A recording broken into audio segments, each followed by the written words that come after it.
Hello, everybody, and welcome to episode 7. 7. That's what Slack says. That's what I'm going to say. Hello. Welcome to episode number 7 of season 2 of Rollplay, Verona. djWheat somewhere. There he is. What's up, everybody? There he is. How's it going? That's that boy. Go upstairs and I hear Adam. I come downstairs. I hear like Minnie's watching Swan Song. He's like, I don't know what the fuck is going on. I'm everywhere, Wheat. I'm everywhere. Hi. I'm all up in your house. You are. So, Elspeth, I stopped by your chat yesterday, and I said this to you in chat, but I have a new favorite emote. Have you had this terrifying face emote forever, or is this new? If anybody is a subscriber to Elspeth's channel and you have access to the Speth oh boy emote, it is like literally the best emote on Twitch now. I love it. It's horrifying. Please explain your crimes against humanity. Well, I actually, that was just for the spooks, because it's October and everything. But I had originally, it was just like this big grinning face, and for Halloween I was like, well, I should make it scary. And so this is like the second, maybe third year I've had it up, and people are like, it's back. So it literally looks like it's an emote for people who can't see it. If you're watching this on YouTube, it looks like you have an emote of your own face skin after someone cut it off and nailed it to a wall. Like, it's horrifying. I love it so much. I'm so glad you love it. I also love it. Just based on your feedback and your review of your glowing review of this emote, I may just keep it all year. We'll see. I would love it if you did. I will use it regularly in daily conversation. Seasonal version, right? I'm trying to keep things festive around here, I was gonna say, are you a Halloween kind of person, Elspeth? Do you like Halloween? Is it a thing that you get into? Do you buy into the spooky memes? Here's the thing. I love the lore. I love the backstory. You like the lore, but you don't like the gameplay? Well, no. I love scary games, but I'm not like I love but fucking putting pumpkins and earrings and pumpkins, and I wear fucking like skeletons on my socks. I'm not that kind of person. But no hate against people that are. But for me, I really like the actual horror of it. I love how Halloween came to be and the history of just how fucked up everything really was, and then it just became like this culture thing where it's like, we're just gonna go ahead and give candy to little kids. I'm like, that's not Halloween, but whatever. I love trick-or-treaters and I think it's adorable, but at the same time I'm like, this ain't Halloween. I'm very I don't know. I love the macabre. I love anything that is just strange or of the occult or otherworldly or whatever. I love when that element is introduced into any Halloween situation. But I'm really not like, I'm not much of put little bats on cupcake kind of person. Like you're right. Really it's your mom Halloween style. I see. Exactly. Like, one of my favorite things in the world is seeing somebody get really into Halloween in October, and they start dressing all goth, and they like put spider webs up somewhere, and then you see them like in the middle of November and they're still dressed like that, and you're like, hey, so it's November now, and they're like, I know, it's Halloween all the time. You're like, good, you've ascended. I thought you were going to be like, oh, sorry. I thought you were going to be like, you heckin' posers. I've loved Satan all year long. I mean, I wasn't gonna say anything because I don't know your interior life. I don't know your day to day. Maybe you love Satan as much as me. If anybody in this room does, it's you, Vana. Like if I had to guess who the secret Satanist was, I know where I'd point my finger. But you know what? I'm not going to judge. If some people only have room in their heart for Satan 1 month out of the year, that's all right. I don't know too much about Satan. Cool. So there was this book that I had when I was a kid, and I think it really influenced like my desire of like the real of what might have actually happened, like stories that were told in villages and folklore and just shit that was like, oh, this is really fucked up. Maybe don't touch it. There was this book called, I think it was just called Witches, and it wasn't the Roald Dahl like book. It was actually just called Witches or Witchcraft or something.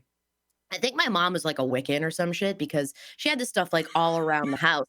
And so I would read this book of like witchcraft, and there would be like spells and shit in it, and then there would be like, here's what happens when you have sex with the devil.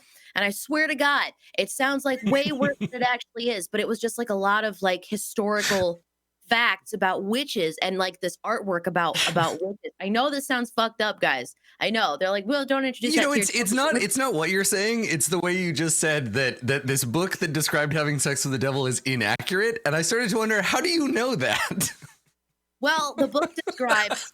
Can I talk about this? The book describes Satan's semen as ice cold, and I remember thinking like, all right. Yes, Andre 3000 is the devil's ejaculate. Perfect. Good to know. I was like, this is very interesting. But I think I must have been like 9 or 10 or some shit. And it was just a book that I enjoyed reading. It wasn't anything like, oh, this is gonna fuck up your kid. Or maybe it would, we were never really that religious. So it was like everything. We were introduced to everything, including fucking witchcraft. So God bless. Thanks, Mom. That's probably why I'm so weird today. I also good. Vana, what's your excuse? I also was a witch. I got banned when I was around that same age, Elspeth. I got banned from somebody's house because me and my friend Carmen would go. They were super Christian household with like 3 daughters, and we'd go over there and just tell them we were witches and like pretend to cast spells on them. Oh, their parents got super pissed. And they were like, they told our parents, like, literally, they can never come back here. Wow. Awesome. Also, I had super religious neighbors I wasn't allowed to play with either. Like, we hung out a couple of times, and then their parents were like, you need to keep your kid away from my kids. My kids love Jesus. Like I don't know what's wrong with your son, but get him away from us. I feel like we deserve a medal or something. Like, I think so, too. Like, we would go to church with them at like the one time we went to church with them.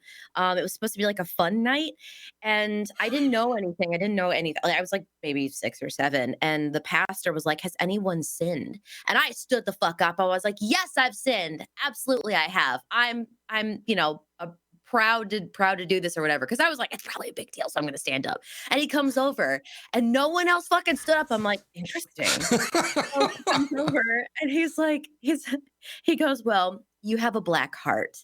And as a 6-year-old, you're like, huh. And so for the rest of the evening, I was just like so fucking quiet. And I got home and I cried to my mom. I was like, Mom, I have a black heart.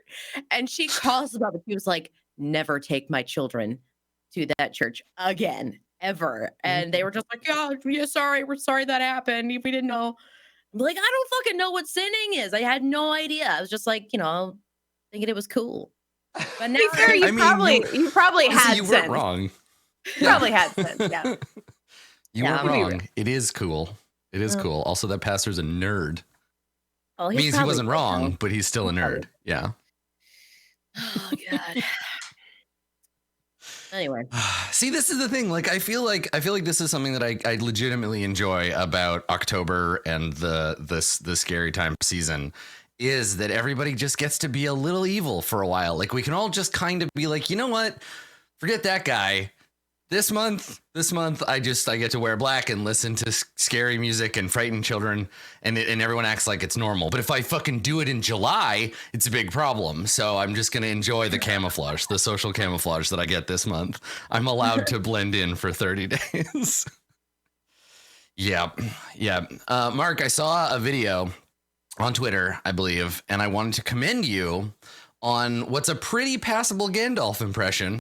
I saw a t-shirt commercial that you were in. It was pretty good. It was nice. I liked it.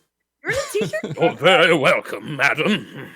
Lots of lists going on as Surrey and McKellen.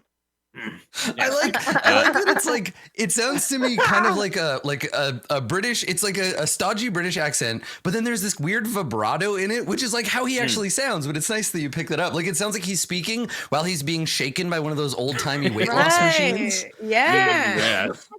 Vibrating the vocal cords. Yeah, right? I love it. Yeah, that was fun. So that was, because we our Foley Ship of the Ring, which I've mentioned a few times, which is us remaking all the audio for Lord of the Rings.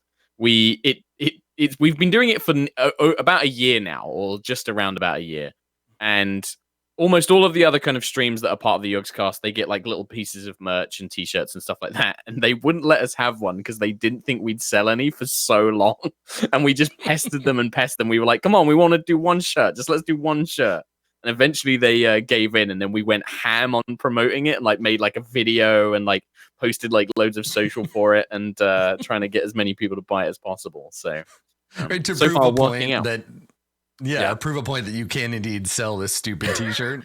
Yeah. From this really dumb stream. Like, it's got to the point where... Go on.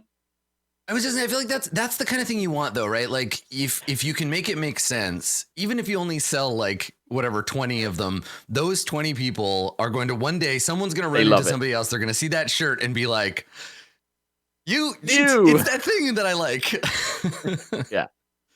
And it's got to the point where, like, we had, like, I think we had somebody, not last week, maybe, it was last week, I think. We had somebody who came in to watch it and voice some parts that hadn't watched so much of it. And dear God, we kind of came to the realization of, like, none of this makes sense. If you've not been here every week, there's some really weird stuff that we've put in there that we find hilarious. Like the fact that all of the elves speak Italian, or the fact that we have a certain jingle for when Legolas is on the screen. It makes no sense to anybody except us, but we love it. So it's very, very bizarre. There's something to be said for that, I think, right? That idea of like you want to develop, and this is true of every role-playing show that I've ever been on. It's true of every Twitch channel I've ever been into, where you want to have those things that reward people for having been around a long time, where when somebody does an Italian accent for an elf, people can be like, why do they sound like this? And the people that have been around a long time are like, yeah, I know why, because it's funny and they've been doing this forever. Because it's weird. Right? But Just but then you don't want too much. Yeah, you don't want too much because then you're going to alienate people, right? Where they show up and they're like, I don't understand any of this. So you want them to understand like most of it, and the rest be like, I want to know why this is funny. Yeah, the peaks and troughs. But just as a point, Adam, they don't have Italian accents. They just say Italian words. Oh, really? Good. It's even weirder than you think it is. It's me doing terrible impressions, but just saying Italian foods. That's what the Elvish is. Perfect. But there's a lot of bad voices in it. Yeah. Quenya and Italian have the same linguistic roots. They just don't have. Okay, I understand. Yeah, good. Exactly. Yeah. Good. Fantastic. Do you? Okay, so while we're sort of tangentially on the subject of Halloween, how is Halloween different in the UK? Do you get trick-or-treaters at your house, Halloween or would that in normally England? be thing? Well, no, because it's the same for me because I'm from Canada and like Thanksgiving is on Monday, for example. Right. Sorry, America. It's in October. So things are different where I am too. I'm just curious about places. Yeah.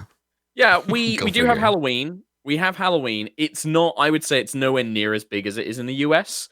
It's kind of one of those adopted holidays where we're like, oh, the Americans love this good, fun Halloween business. We should get on it too. But I think it's become more of a young people's thing. Like, I think like if you go out into a busy city center on like a Halloween weekend, there'll be loads of people in costume and like going out drinking and having fun. And it's more for that side of things. It's more about the partying and the dressing up and stuff like that.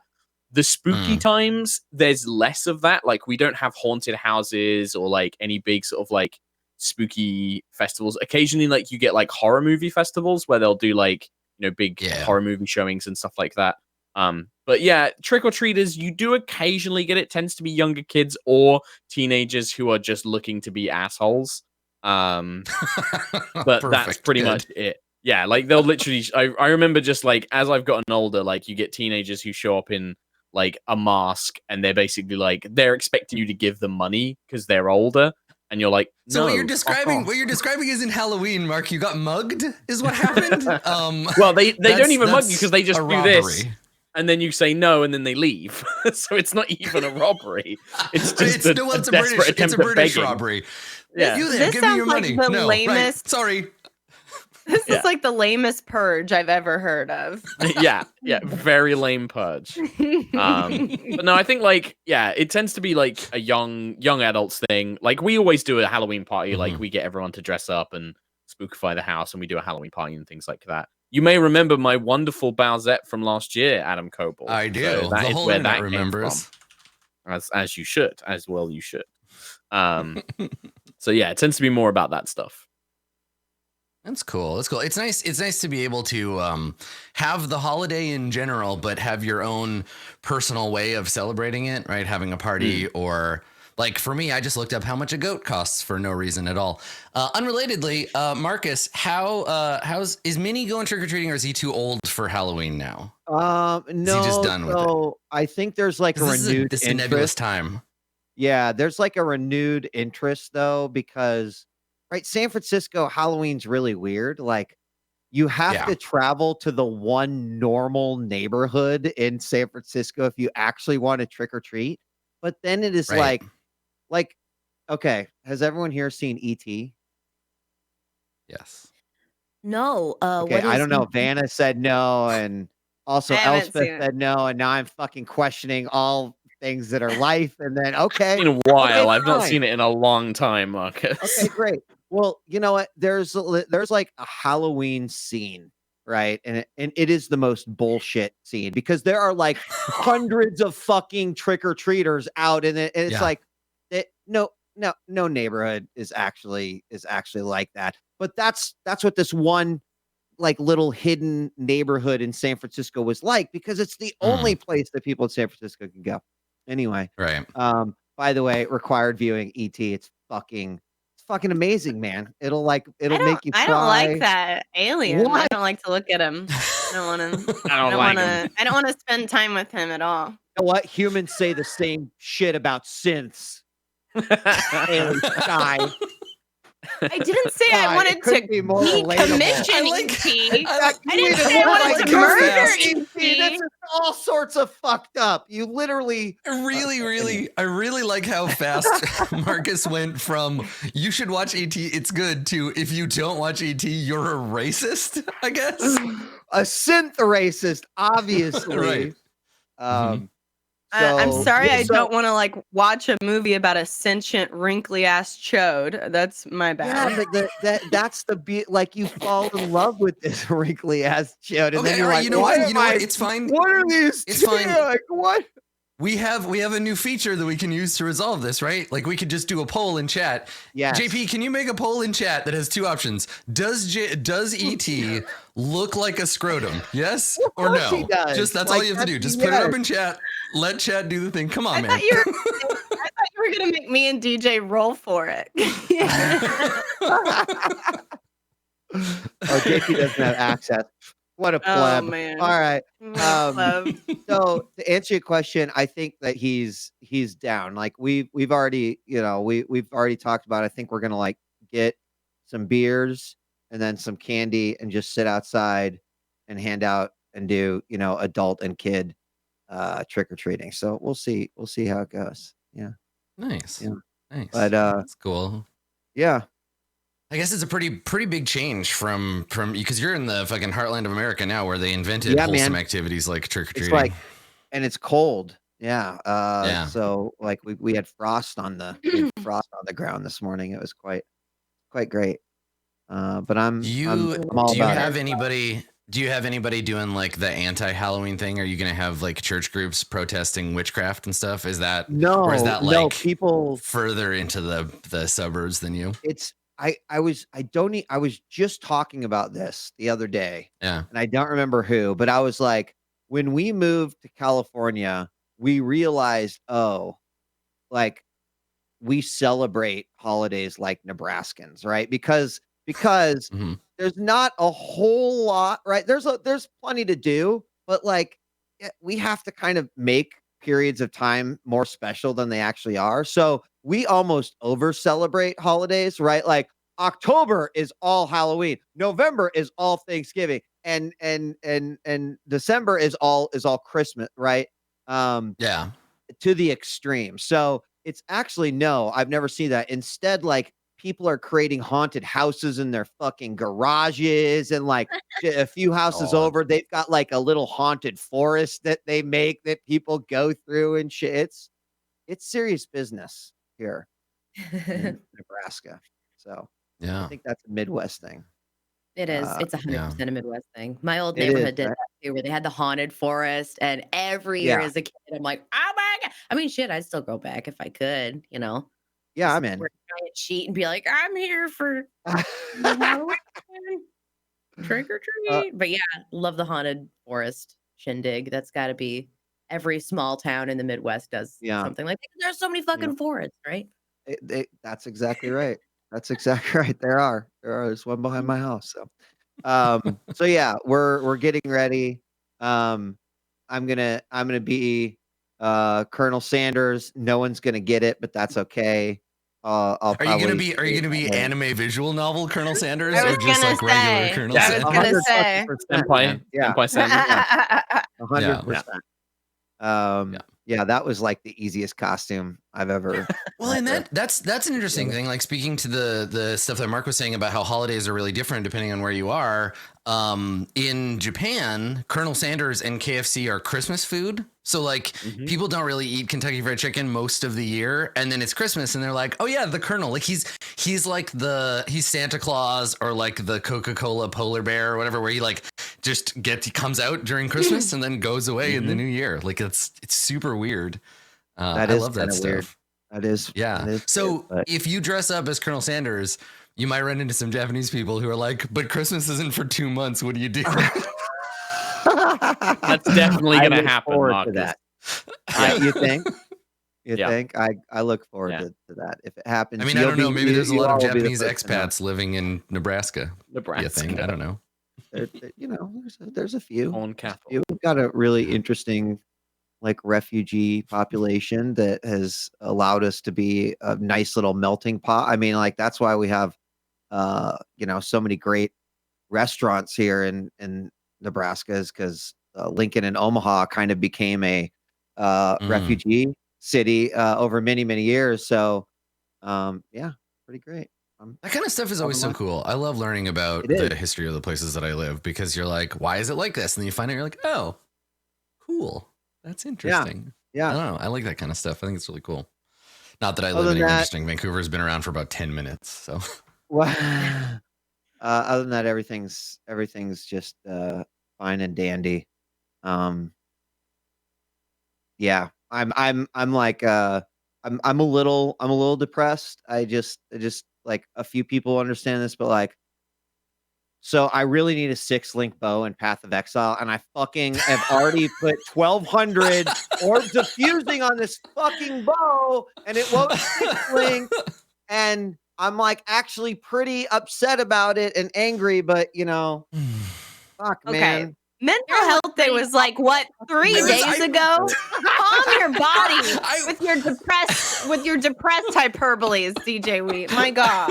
I was about to say, like, I thought Marcus was about to say something like really meaningful about Mental Health Day or whatever, and he's like, no, Path of Exile though. Hey, okay, we all are affected by different things in our life, and this is like one of those things. I was really looking forward to seeing that 6-link, and so I could swap out my tabula rasa and not and right. And I have to take a pill every day so I can stop crying long enough to go live. No, you're right. Your problem is more important. I didn't say it was more important. No, it's very pressing. Listen, it's all relative. djWheat. djWheat. And by the way, JP, the reason I'm trying to 6-link a bow is because it's a shaper bow, and it's got 20% to deal double damage, and it can be, it's got multiple crafting modifiers. So it's like, it's a dope bow, but it's got fucking 4 links on it.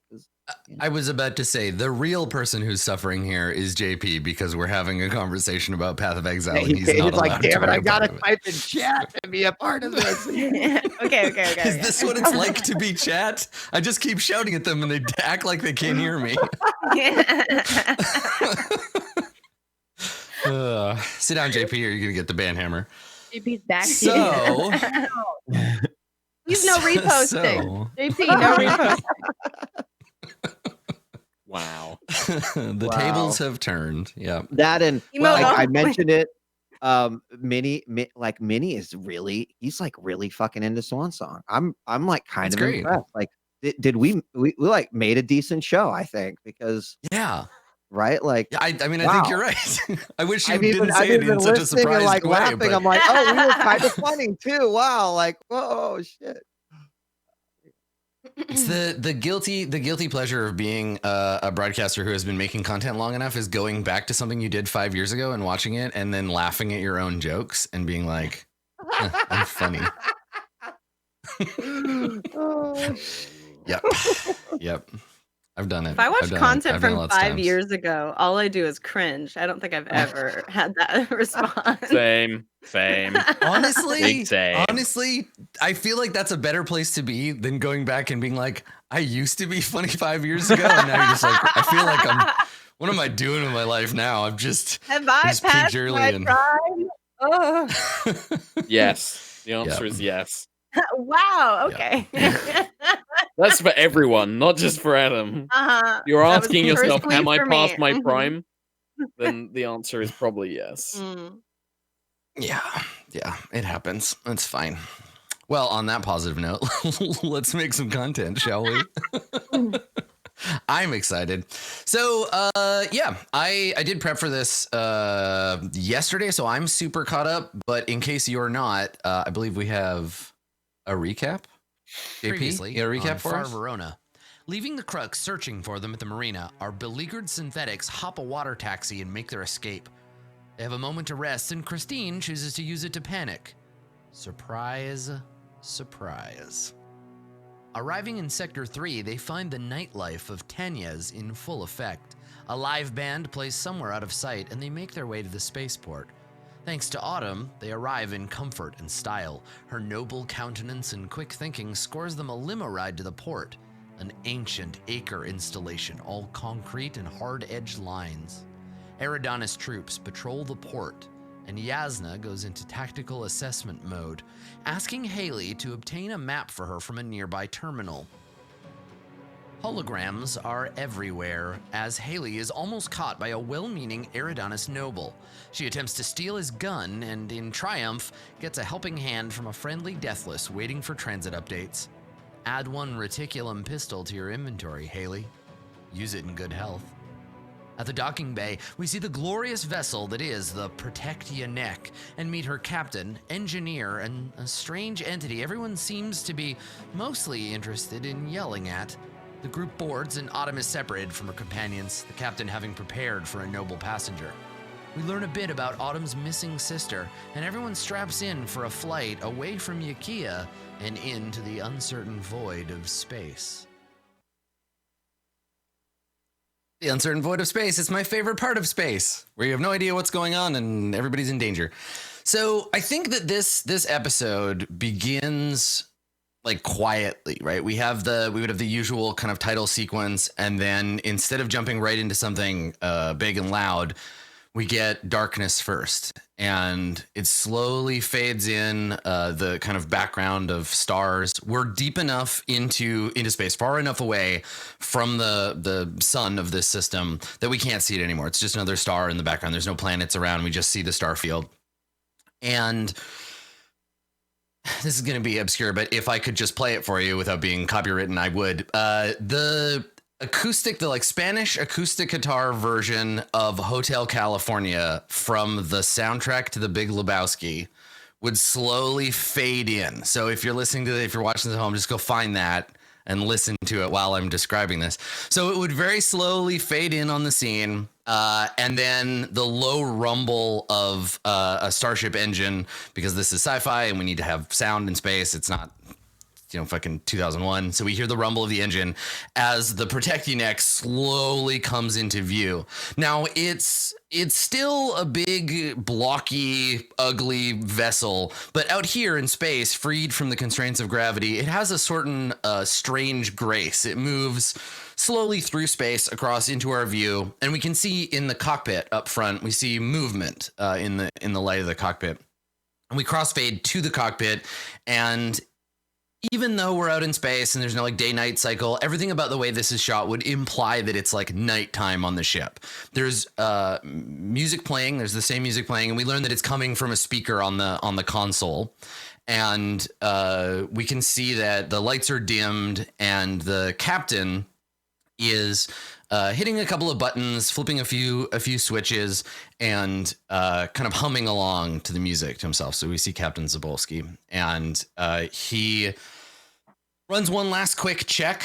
Right, looks over the console, and there is a button under a glass, one of those little glass containers, and he flips that open. And just gently like taps the button, and the starfield outside of the cockpit begins to warp and bend, and then snaps into a tunnel of strange color.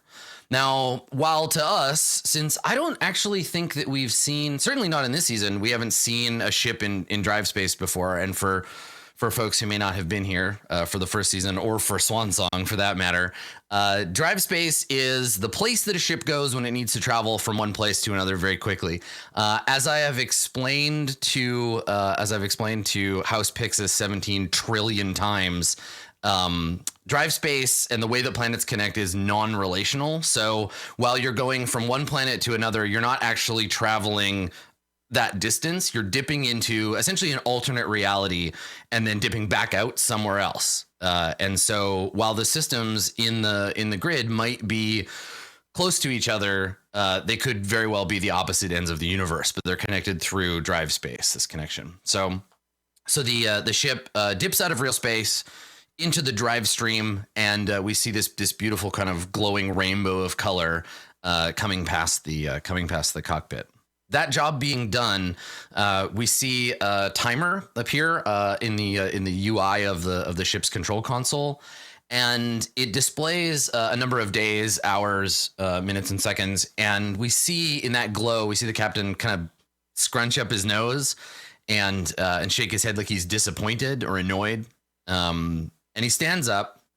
And there's a faint sort of jingling of his utility belt as he turns around and heads out into the hallway.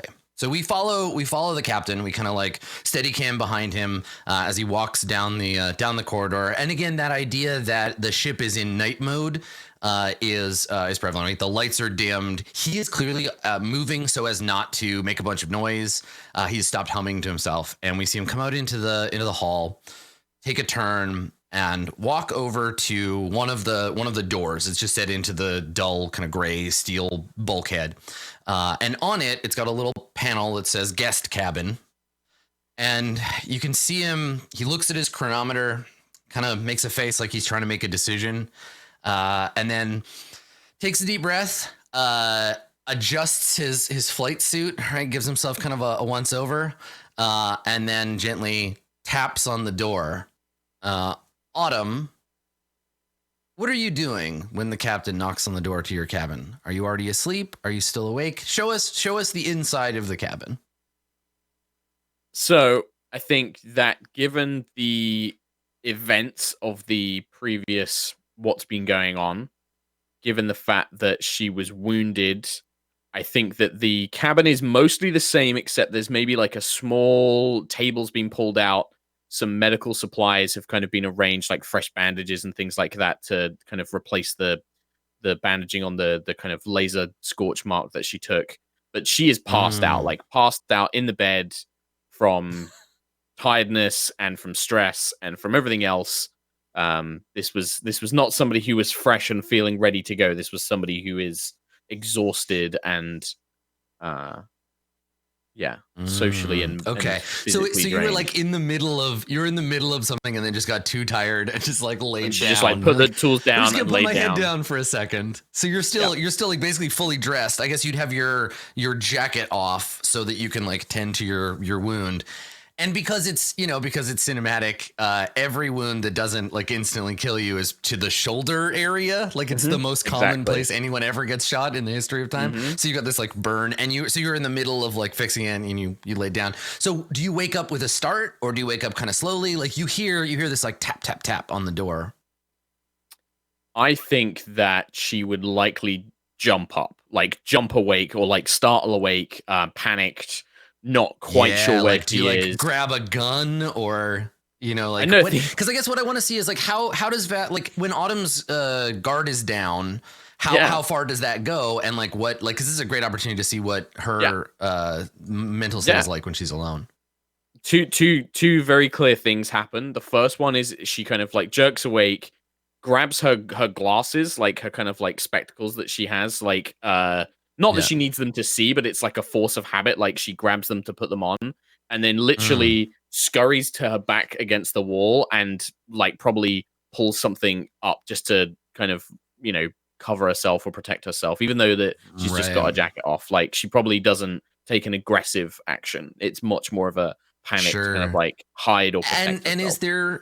is there an indication that she like it takes her a minute to remember where she is? Yes. Yeah. Almost as if so she you wake up in an unfamiliar location. Exactly. Okay. And then there's probably a kind of moment, and then she kind of looks around and kind of breathes a couple of deep breaths and is like, yes, and calls out to whoever's at the door.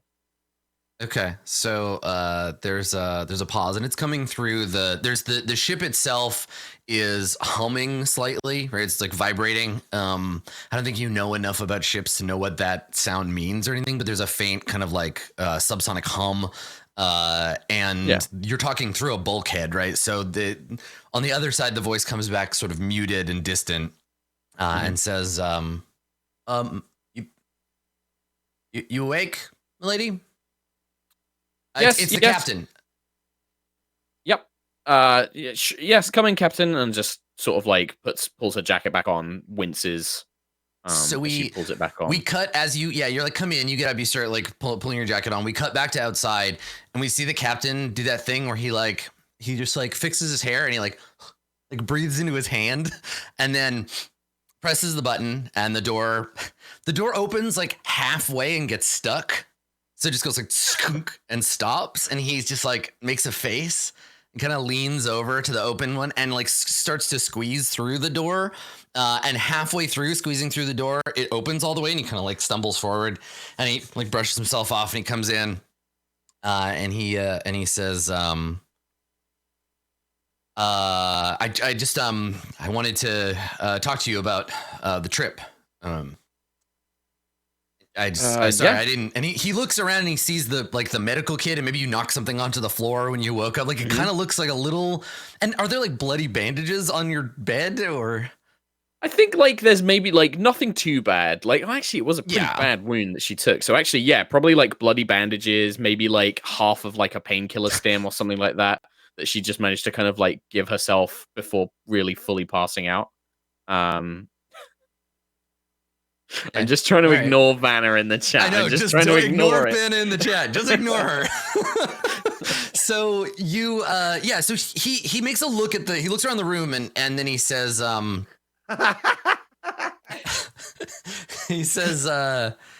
do you need a doctor? Are you okay? Well, I am the doctor, really. No, I'm fine. I think I must have fallen asleep halfway through changing the bandages. What you mentioned something about the trip. I've also completely forgotten that she's slightly accent, but you mentioned something about the trip, Captain. And he's trying to like you put him off now, so you're both kind of like weirded out, and so he says, so the neck's got a pretty good drive, rated and safe. I mean, I know maybe it doesn't. What I'm trying to say, milady, is that the charts are all fucked up. Me and Bugs tried to work out the best trip, but it's going to take a little bit longer than normal to get to Cabina, and we're going to need to stop at Nivette halfway there. I have to pick somebody else up. It's still only going to be 16 days. It's only an extra 4, but I just wanted to let you know so you didn't start to wonder if we were adrift or anything. Captain, lady.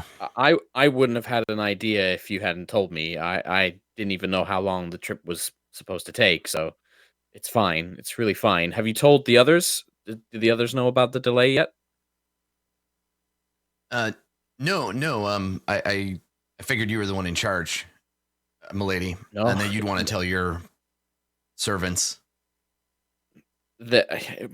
How much do you know of what's going on here? Because that's not the case. Those people out there are they're trying to get themselves safe. They're not. They don't work for me. He puts his hands up like please stop.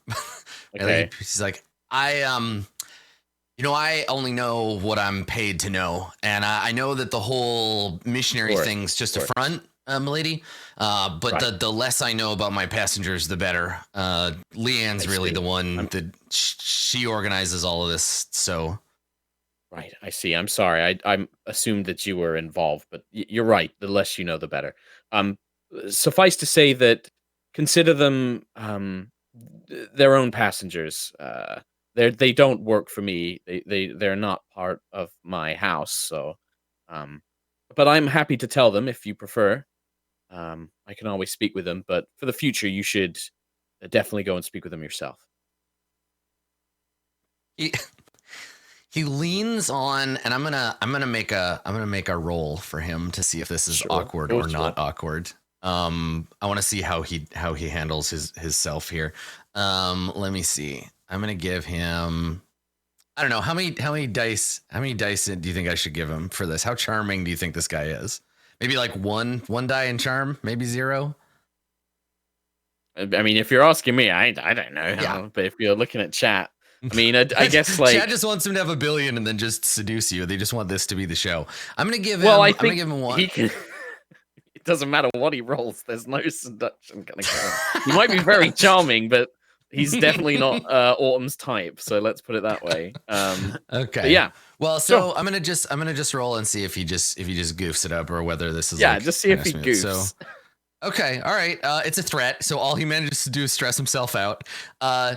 So he tries to like casually like lean on like maybe the bulkhead, and he slips a little bit and like kind of like stumbles and has to pretend like he didn't try to lean on the bulkhead, and so he kind of like stumbles a little bit and like he's like tried turbulence. Drive space, you know how it is. I find, milady, that it's often better for the captain to have a single point of contact with the passengers. Keeps things running smoothly. So if I have any news about the trip, I will bring it to you. Come and speak with me. Sure, that sounds fine. Yes, thank you, Captain. Thank you. Right. Well, we are on our way. You have some flying to do, I assume. You think so, but once the initial calculations are made, you're pretty much good to go. I've got a good solid 6 or 8 hours before I'm due to. So, and he like again like kind of like is like I don't have to go if you don't want me to. I like. Fine, but Autumn is as awkward as Mark is in the situation because I think she's just like, well, that's. Well, I'm glad that you must have ways to keep busy. I should probably get back to the fixing up my injury, and I should let the others know what you just told me. So, yes. And then she just looks. Yeah, doesn't really know what to say. You're probably, of course, and he kind of like bows obsequiously, and he's like, right. Well, if there's anything at all you need, he points at the intercom. He says, "Just go ahead and I'll be." Ship's not that big, so I'm just right over. Noted. Right, and he kind of like bows again, and and he backs out into the hall, and he doesn't turn around. He literally backs into the hall, still looking at you, and like kind of like bowing, sort of, but not all the way. And he reaches up and gives you another look, and he hits the button, and the door only closes halfway. So just I will step up to it, and I'll like try and like kick it or like nudge it so it closes a bit more. Yeah, so he's like, I got I'll have Ruck look at and he like hits it a couple of times, like fucking thing, and then it slams shut in between you.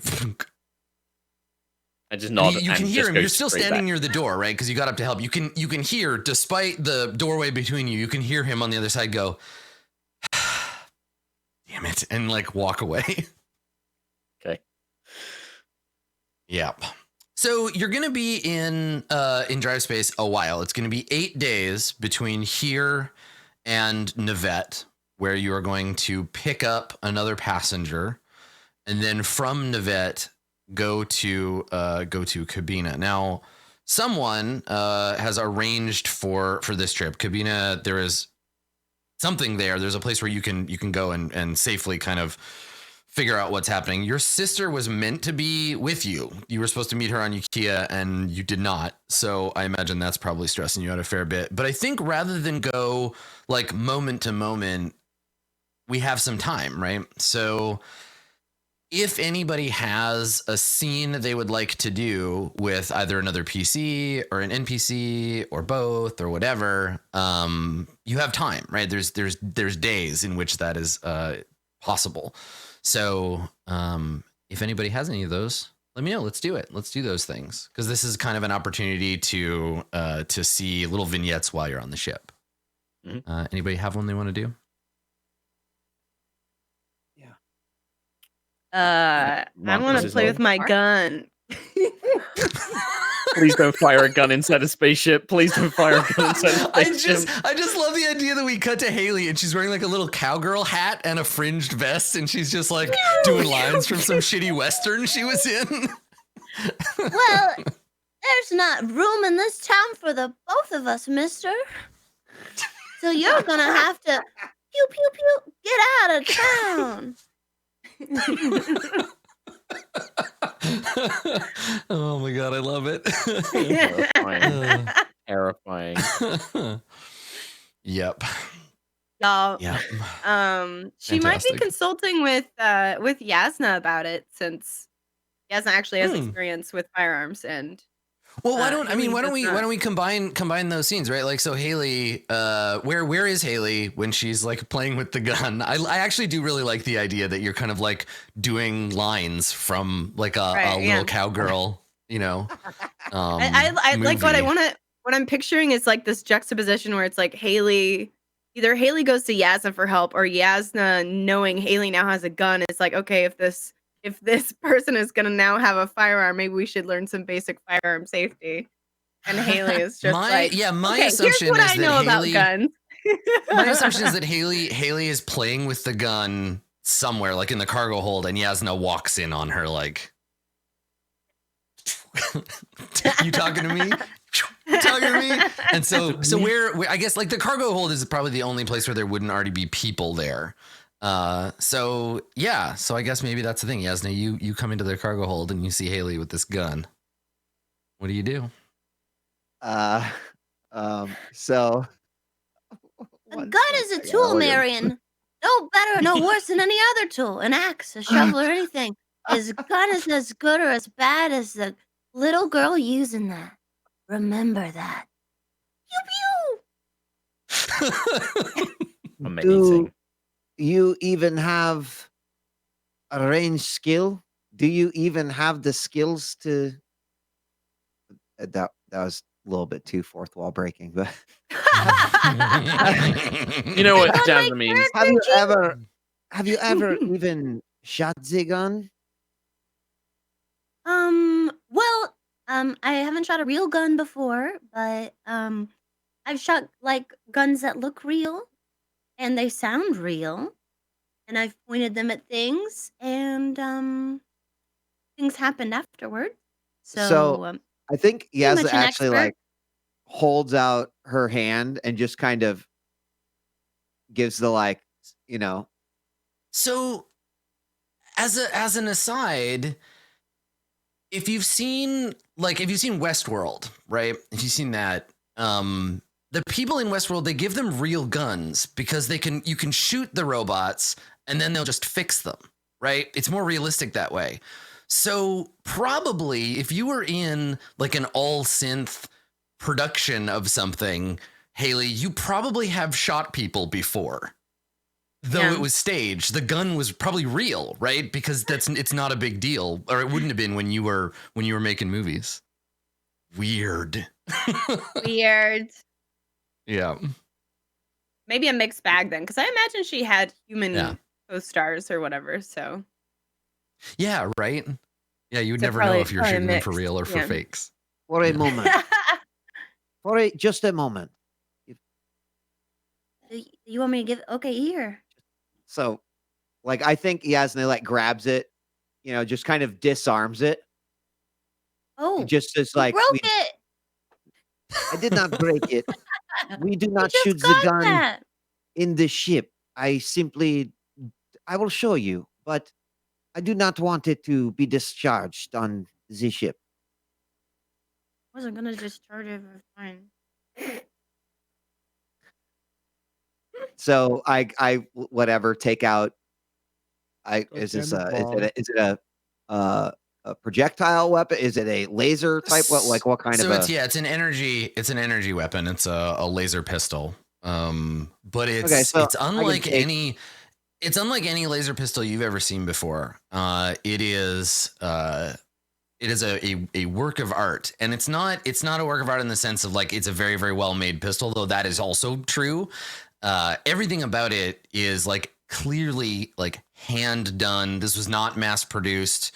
You can see like the signature of the weaponsmith like all over it, right? It is a beautiful and unique object, and no mere pistol. Yes, it's like, wow, this gun is not that good. Perhaps you should take I'm mine. sorry. Are we looking at the same gun? It's beautiful.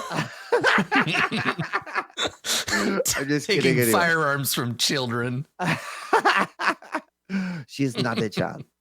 That's true. I give back. Like, would you like to learn how to shoot it just in case?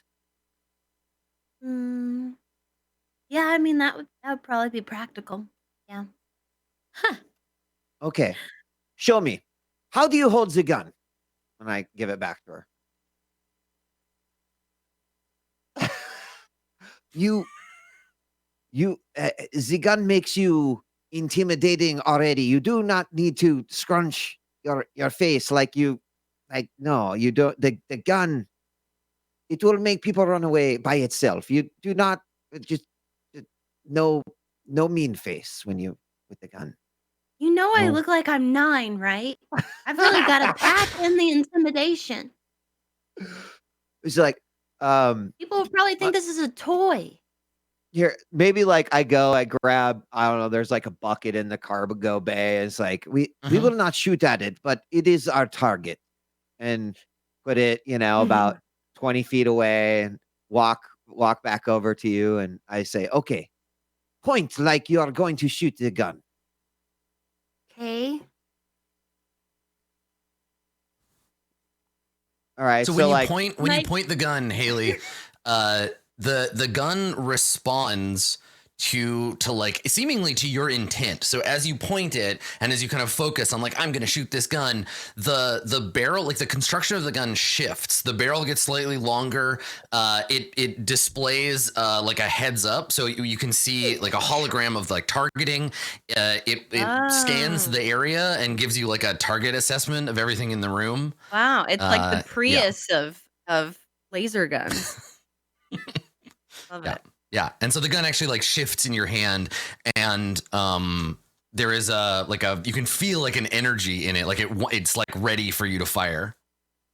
Oh, is that normal? I've taken out whatever an energy clip, right? So it's still functioning, but it will not shoot something. Is that accurate? Yeah. Or? Yeah, and Haley, you can like see that as part of the little like the UI right that pops up around the gun. I actually do not know how you miss with this gun. Maybe it is perfect for you. And maybe I'm like That seems explaining a little the underhanded. Yasna. You are a beginner, yes, with the gun. I've shot a gun before. I told you. There is a big difference between shooting a gun at something for make-believe and shooting the gun at a person with the intent to kill. I've literally shot people before. in a movie? Right. But it hit them and hurt them. I mean, I think like Yasna's actually processing this like, oh my God, maybe Haley has no empathy at all, right? Like this, it would be so easy for her to just Well, kill and someone. she would have no, but she would have been taught like Empathy. this goes deeper than Does just she, than just though? the conversation because she was raised that everything she does is good and that she doesn't do nothing bad ever happens, and like shooting someone in the head on stage and having their head blow up and having the body get dragged away in a big bloody stain, they'd be like, it'd just be praise for Haley. They'd be like, good job, you did it exactly the way it said in the script, you're perfect, fantastic. And you'd be so disconnected. Award. You're the hero. You did the hero job. I couldn't bring my trophy case with me, but if I had, you would see the award for the people I've shot in the movies I've made. You know, best drama scene, best action scene. maybe best you'll head do me a explosion. favor. I Okay. believe you can fire this gun, but I also believe that. there is more to firing the gun than just firing it, pulling the trigger. You cannot just shoot anyone for any reason. It's just not what you are supposed to do. Yes, I'm not gonna shoot you. I do not think you first off, little girl, I think it is very funny that you First believe off, you can shoot me. not a little girl. I am sorry. It is still taking me moments to realize you are many years old. In fact, older than myself. Yeah. Yeah.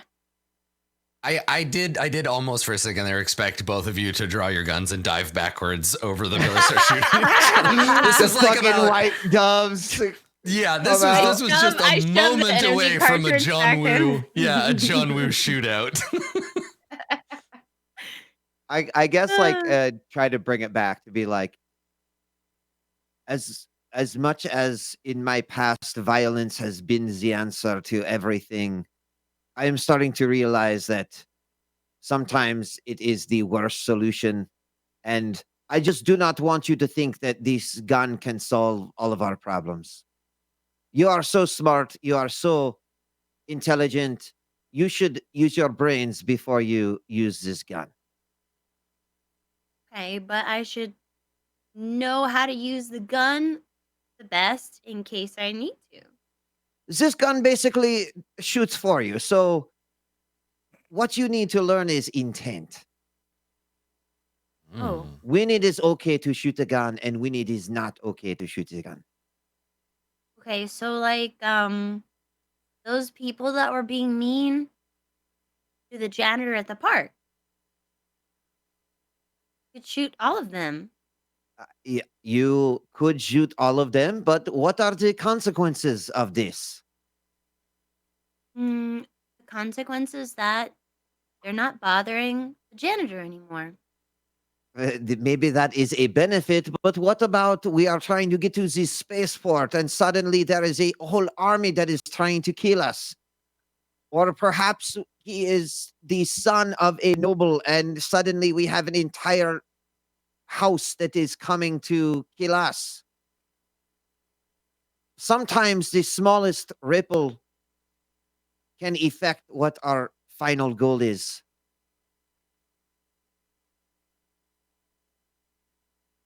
Okay, I see your point. So maybe like a warning shot in his A leg. warning? A or in the air, maybe? Well, it does not trying have to make to a steer point. the I'm flesh. trying to make a point here. Or perhaps certainly you have done the dance, shoot at their feet and make them do the dance. Yeah, that okay. yes. Okay. How Okay. about because in every situation we cannot assess necessarily if it is okay to shoot or if it is not. So, how about we have, I don't know, a signal? And if I give you the signal, then you shoot all the things. Everything? But if I mean all of the bad things. Sort Not of. Okay. everything. Or Not the you. never shoot me. Never? What if your mind gets taken over by nanobots and you're trying to kill all of us? These She are raises a good extreme point. situations, and I'm just We saying are- you're not allotting for the outliers here. I'm calling it right now. In another 10 or 15 episodes, y'all are going to walk in. Yasmin will be dead, and Haley will be like, nanobots took over her mind. I don't know. She went nanobot crazy.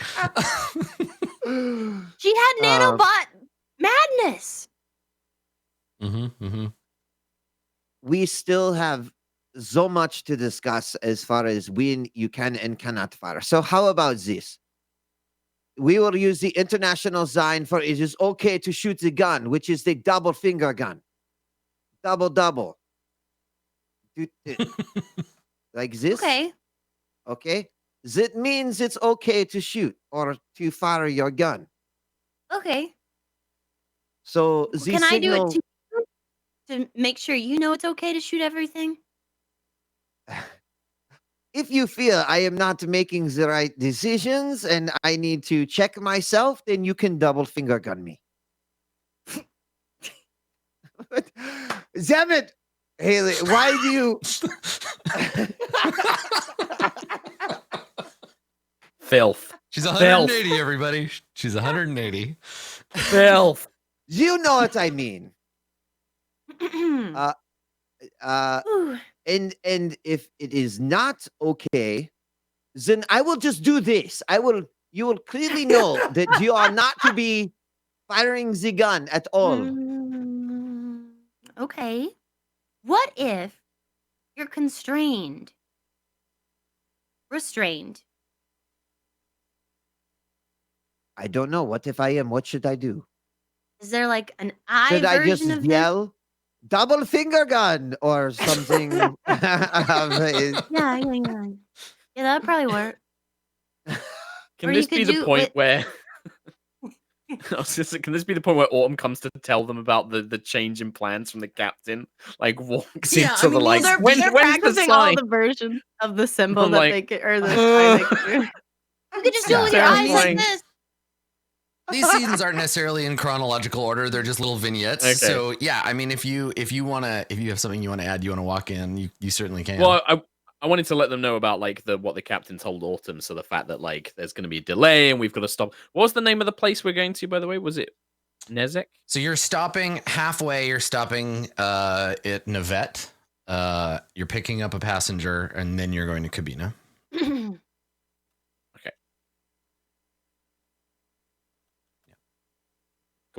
Okay. Yeah, so I guess like I think like she just walks in and observes maybe like just the double finger guns and the like, what should I do if I'm restrained?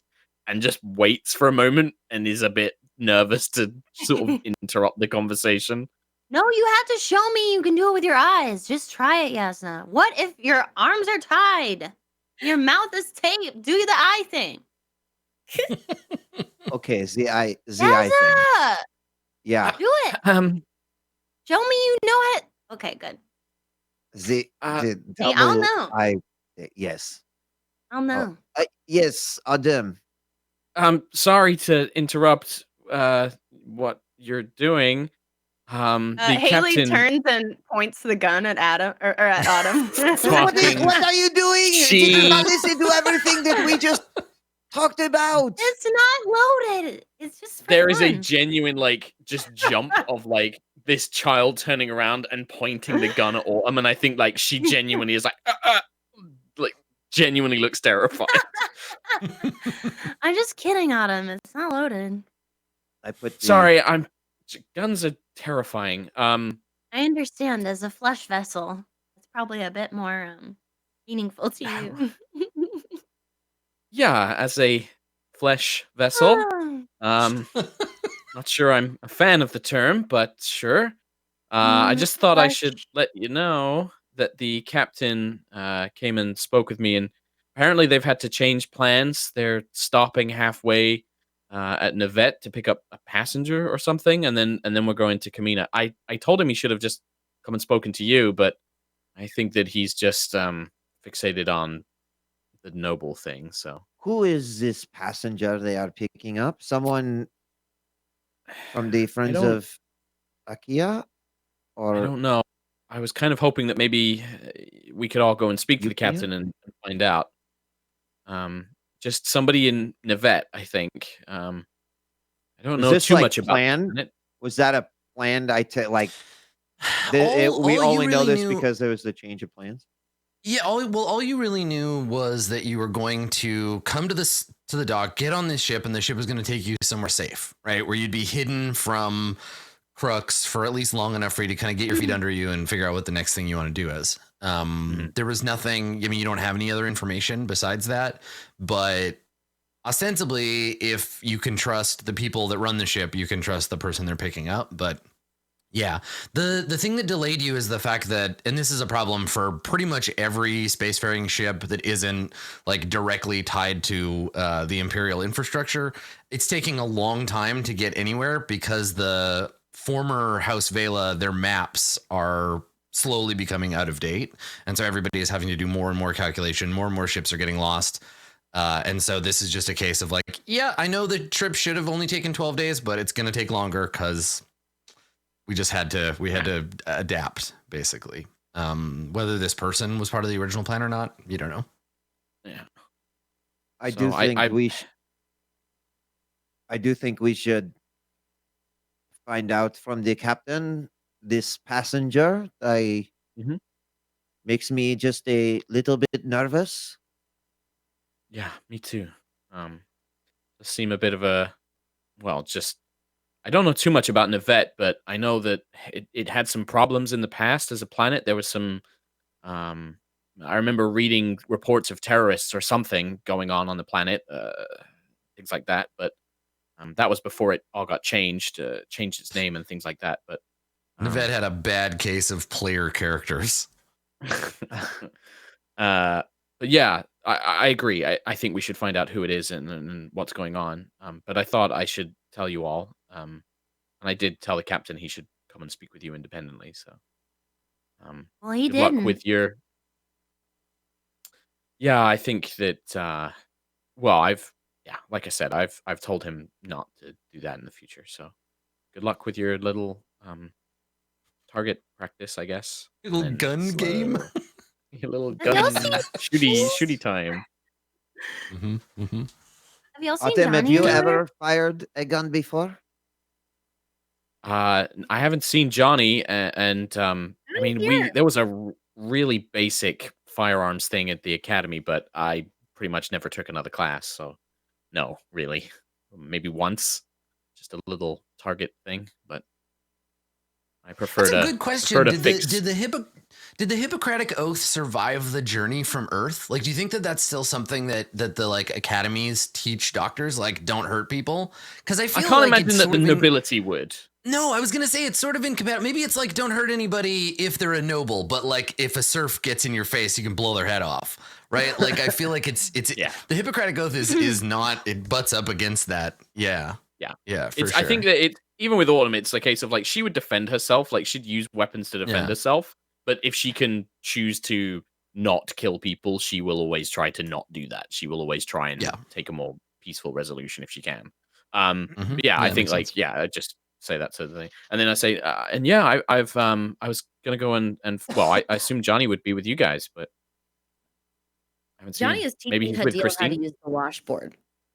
I was about to say. So when you're like, I Yes. haven't seen Johnny in a while, maybe we cut to Johnny. So there's not a lot of rooms in this place. Like all of you, Christine, and Hadil and the four of you, I guess minus Autumn, you're all kind of jammed into one room with some bunks. And so maybe we cut to that room, and Johnny, you like actually have some time and some space because Christine has fallen asleep. Of course, God. there are bunks enough for both her and you, but she thus far has refused to sleep in a different bunk than you. Like she's like, I can't sleep. I need to like.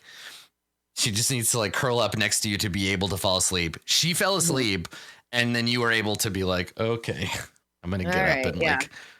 So maybe it's you and her and Hadil, like in that room, and she's asleep, and you're talking quietly or something. If you want to have a scene with Hadil, or you can be doing kind of whatever you want. I'll let you set it. Sure. So I think Johnny's probably just sitting on the bed. I guess if this is at the beginning of their interaction, and Johnny just kind of like, looks over at Hadil, sees she's doing something like, I don't know, whittling, and okay, like sure. using some form of weapon, just casually. Hey, so do you know how to use that? I think she's sharpening a knife. She's got like a whetstone, and she's like quietly like sharpening it. She looks up as if she's just noticing you for the first time, and she says, "I wouldn't have it if I didn't." Oh, so you know how to play it. And she looks over at the washboard and realizes, oh, you weren't talking about the knife. Okay. I really don't. I wasn't exactly made for musical endeavors. That's nonsense. Everyone's made for musical endeavors. Anybody who has a talent with music. Here, I'll show you. And Johnny goes over and picks up the washboard. And she watches you very suspiciously. I don't know how heavy of a sleeper Christine is, but is she like programmed to stay asleep? Will she wake up at this, first sign of noise or? Somebody in chat made a joke about this, but I think it might actually be true. She probably has some kind of like keyed proximity sensor that as long as you're like within a certain distance, she probably stays asleep. But if you get up and like walk out of the room, she'll probably wake up. Okay. Well, Johnny doesn't know this, so I shouldn't metagame, but I think he's not really going to bother with Christine at this point because he's just so happy that she's not clinging to him anymore. Mm-hmm. So he walks over and he very carefully picks up this washboard like it's a baby. And he looks at it, just kind of reveres it. And he says to Hadil, this is very important. This is how you express yourself. And all you have to do with this is just this. And he just and then he starts humming. Mm-hmm. And he looks crazy at this point. He's just, he's just humming and strumming, and he's hoping it's like one man hoedown. Somehow Hadil can glean something from this. Let's make your roll. Let's get a roll. Let's see. Oh, can you instill in this heartless murder bot a love of music by jamming away on a fucking washboard? How good is your washboarding skills? Okay, so let me take a look at what skill this would be. Like I'm thinking maybe charm, but let's see. Yeah, I think so. I think it's charm. I think you're trying to show off the charmingness of the. Okay, all right. And Hadil is like just like deep Scrooge. So let's make it. God, she's such a curmudgeon too. But like, there's hope. I don't want to make it impossible for you.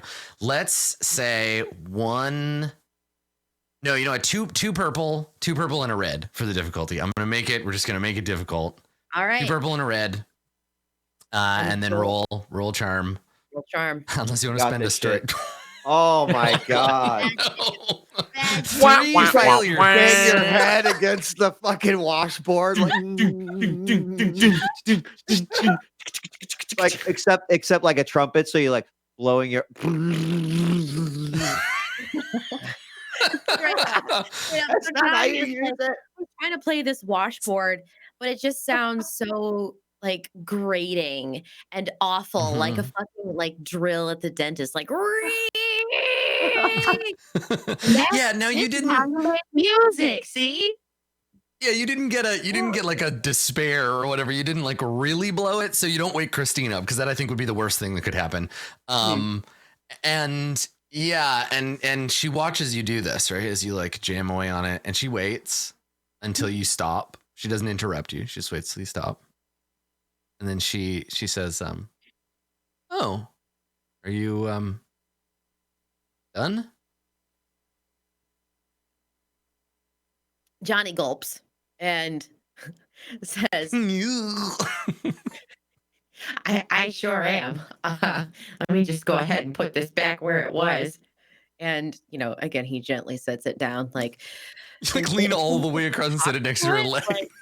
He talks to her. He's like, she clearly doesn't understand the importance. And I'm so sorry. Like he treats it like a fucking plant. Like when you talk to a plant. So he puts it back down. Johnny. And then he sits, but he tries to sit next to Hadil because he's trying to gain her trust. And he's always felt before music is the easiest way to do this because being a bartender, he would see these people play music and people would be like, oh my god, that was so good, this livened the atmosphere, the whole place, the atmosphere is great, and I'm so happy now. And that's always been a way for him to maybe communicate with other people. But seeing as Hadil was not charmed, he sits down and kind of just twiddles his thumbs a little bit, but he can't really stay too silent for too long, so he asks, how long have you had that knife? And again, as if noticing you for the first time, she turns her head and kind of looks at you. A while.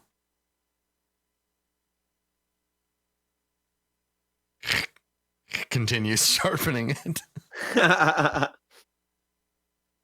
Have you ever used anything except a knife?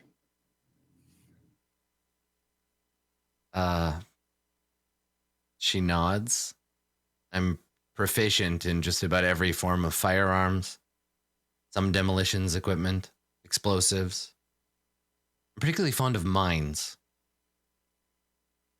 They haven't really changed, We've been using them such a long time, and there's plenty of technology to try and find them, but there's just something so satisfying about having someone drive into a trap like that.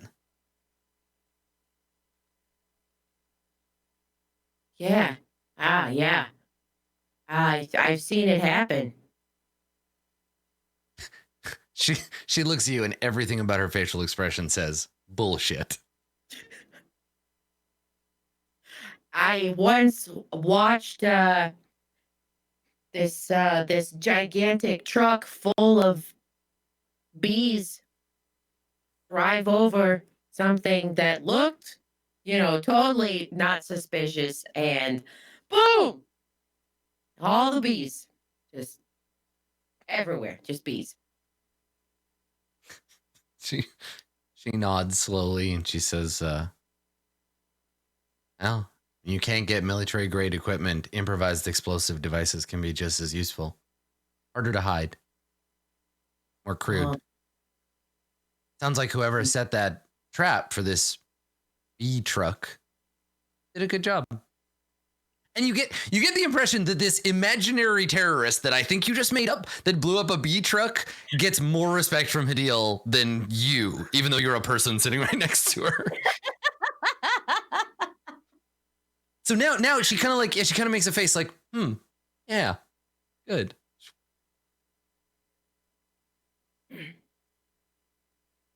So I have a question, which I'm not sure if this was answered already. And forgive me.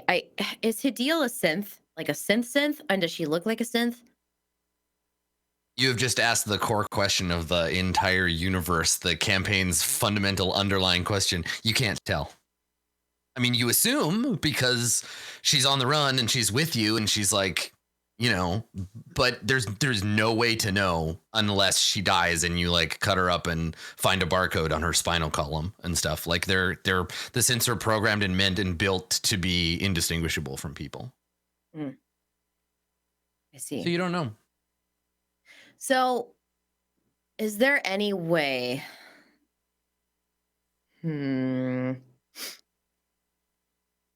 Well, Well, I guess if Johnny doesn't know, he's probably not going to just like ask her outright if she's a synth.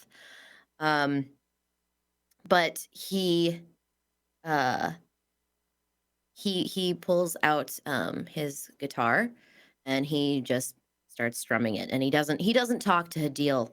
But where is, do we know the location of where like Hadil is from?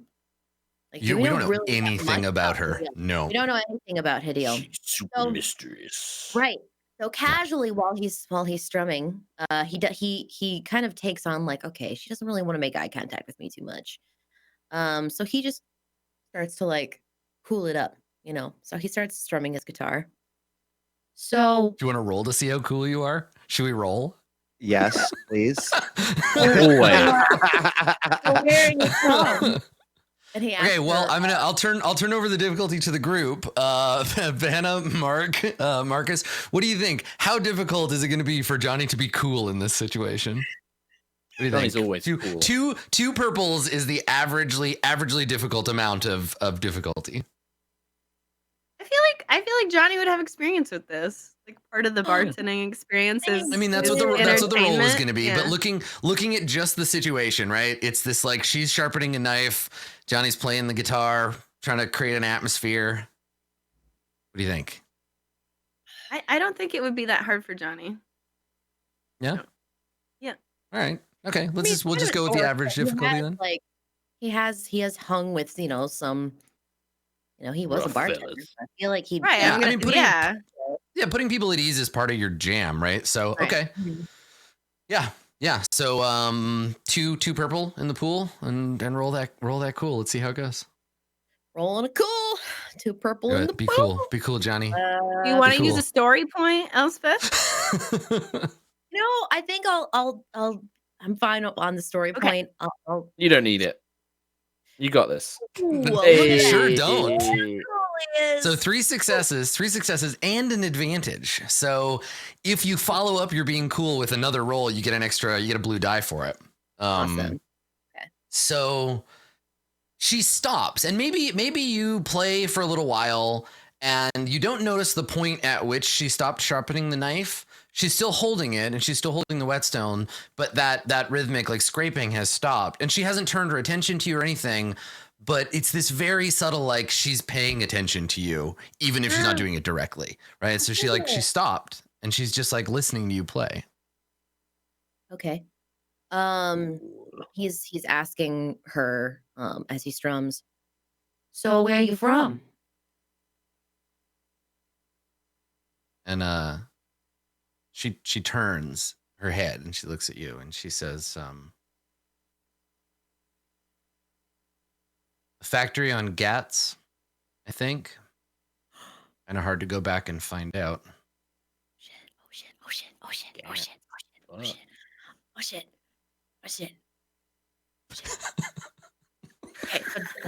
but Johnny's still cool. I just imagine this is what Elspeth is like on dates. Like, oh shit, they're paying attention to me. Okay, all right, be cool, Elspeth, be cool. Come on, say something cool and smart. Cool. You like Star Trek? Yeah. I'm in Star Wars. Sorry. So he keeps strumming, and he just goes, "Oh, all right. I wish I remembered what factory I was from. Gotta say, it's been a while, really, since anyone even mentioned the factory."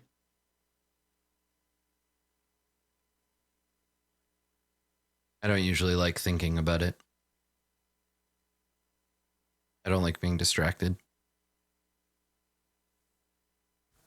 That's understandable.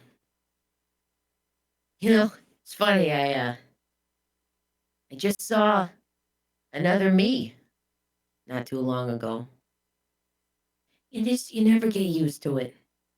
Never get used to seeing your own face on someone else. And he keeps playing. Yeah. Okay. I think that she Yeah, she makes a face, like she looks at you and she's listening and she nods and kind of like purses her lips a little bit. And then when you start playing, she uses that as an excuse to like, she's like, oh, okay, like the conversation is over. And I think she gets up and picks up the sheath for a knife and puts the knife away and puts it like in her pack, puts it back under her bunk. She looks at you, then she glances over at Christine and she says, I'm going to go for a walk.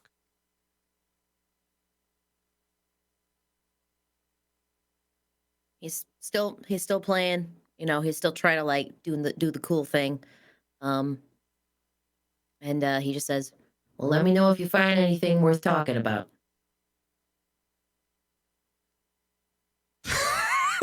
You're killing Mark right now. So yeah, she I wonder if you're fuck. I'm gonna get you to roll. Make a perception roll. Okay. Give yourself that extra blue die. Blue die. Yeah, and let me see, because I think she's pretty good at hiding her emotions. Do one purple and one red. I just want to see if you notice like what her deal is here. A deal. Oh, well, perception? Yeah. What the fuck's perception on here? I'm looking. Oh, there it is. Or whatever is the equivalent. I think it's called perception. Okay. Yeah. All right. So there's a moment here where we as the audience see that Johnny has like missed something. And this is probably communicated mostly through like close-ups and like clever editing and the soundtrack rather than like Johnny clearly doesn't notice whatever we as the audience are privy to. But she makes this slight face like, not that she's like hurt, but something didn't go the way she expected. And she reacts like very, very quickly. She just kind of nods and walks out. And I think when she does, the sound of the door opening and closing wakes up Christine. And so you're sitting on the, and it misfires so bad because the shot is you sitting on the bunk across from her playing the guitar.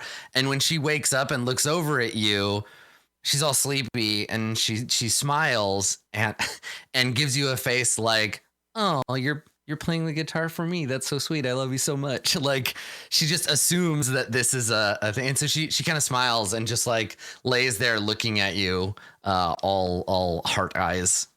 What do you do? Do you just resign yourself? Because she likes it and she's giving you like the positive feedback, even if it's unintentional. What do you do? He was strumming and he noticed that Hadil walked out. Yeah.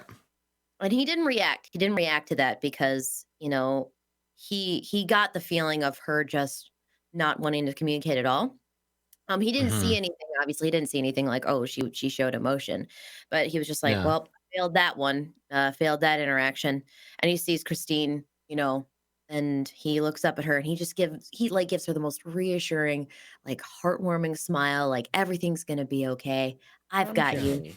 Don't worry about it. But internally, he's like, fuck. Just wanted to connect to Hadil. But, you know, outwardly, he's very just like, got you, babe. Yeah, right. I love it. Everybody just fucking hiding their real feelings under all this other weird programming. It's great. It's so good. Cool. Okay. Yeah. So there is this kind of false. And again, I think that as an audience, we would be made aware of the falseness of this thing in the same way that we saw what Hadil was actually feeling, even though Johnny didn't. The exact same thing happens where Christine just believes what she wants to believe. And she's like, oh, Johnny woke me up by playing the guitar. So romantic. And she and she just like lays there and we have this like nice moment that clearly isn't, you're doing to her what Hadil just did to you. And so we fade out on the sound. And actually it's a nice bookend because we fade out on the sound of acoustic guitar just like we started and we go to break. That's great. Yeah. Cool. All right. So you'll have some more time and space if people have other little bits and pieces they want to do. We will continue our journey to Kabina right after this. We're going to take a short break, but we'll be back with more Roleplay for Verona right after this.